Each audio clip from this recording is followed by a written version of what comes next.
Hi friends, welcome back to my channel. If you're new, you're absolutely welcome. My name is Ibilolademodi and I film about food, lifestyle and many more. Today I'm going to be showing you all how to make Gbegiri and Ewedu. Can you tell how much I love this meal? I absolutely love it. This is majorly eaten with amala and buka stew. I love it because it's so soft, it's so succulent, and it's absolutely delicious. This meal is popularly known in the western part of Nigeria. I'm going to be showing you how to make the Gbegiri soup, which is also called bean soup, and Ewedu, of course. If you're interested, please keep watching. And before we start cooking, guys, be sure to hit the subscribe button, turn on your notification bell so you don't miss any video when I upload. And yeah, guys, let's start cooking.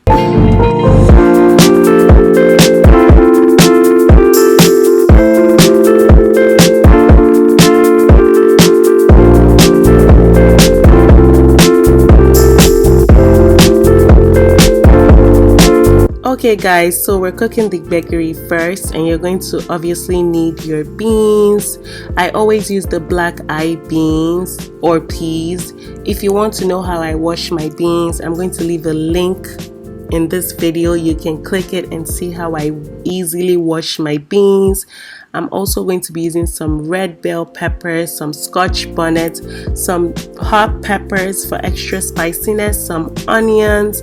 I'm also going to leave all of the quantity as always in the description box below, so be sure to check it out.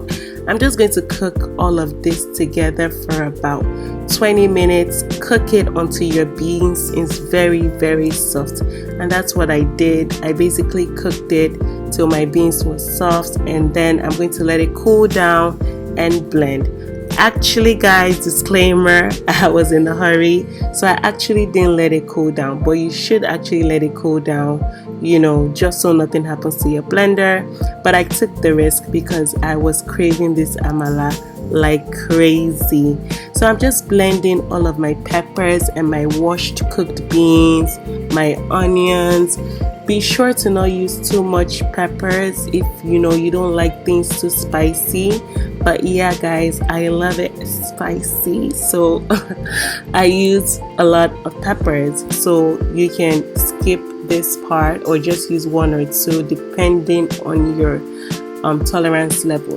So I'm just going to blend all of this all together, and when I'm done blending, because of the peppers and the red bell pepper, is going to come out as a different color. So you should get that too, this orangey look and orangey color. So that's when you know you're doing things right.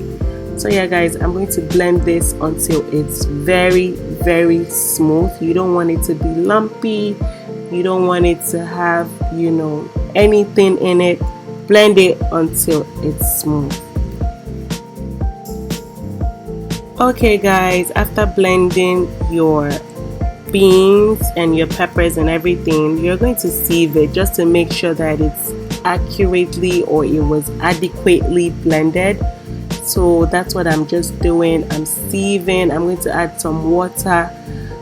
Just add it until you're able to just run it and the beans is going out of the net. It's still going to hold off all of those stones, or you know, not stones, but all of the other things under that you don't want that. So we're going to throw that away, all of the lumps and the seeds and all of those things.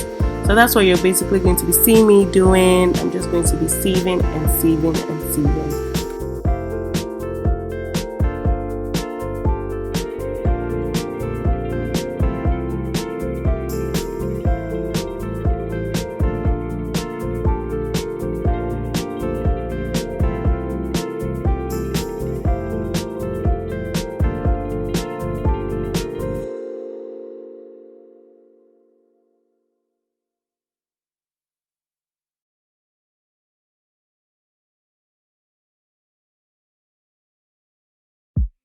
Okay guys, so after blending, as you can see, it's very smooth and very silk. That's what you want after sieving and blending. So I'm just going to cook it on medium heat. You can also put this on low heat, you know, there's no rush, but make sure you're checking it. I'm going to add some crayfish. This gives it a very nice flavor.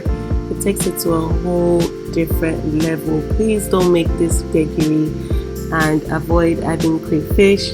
I mean, except if you're allergic or something like that. But yeah, it does add a very nice flavor. I'm also going to be adding some Maggi Cube or Bordillion Cube.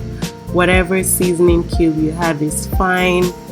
You know, it's going to melt, so you don't have to be bothered about it breaking in the stew or anything like that. I'm going to cook this for about 20 minutes, and that's when you know it's ready. I'm also going to be adding some palm oil after about 15 minutes of cooking it in the beginning. Then you add your palm oil, cook it for about 5 minutes, and your gbegiri soup is ready. But yeah guys, like I said, you don't have to be bothered about the Maggi Cube. It's going to dissolve.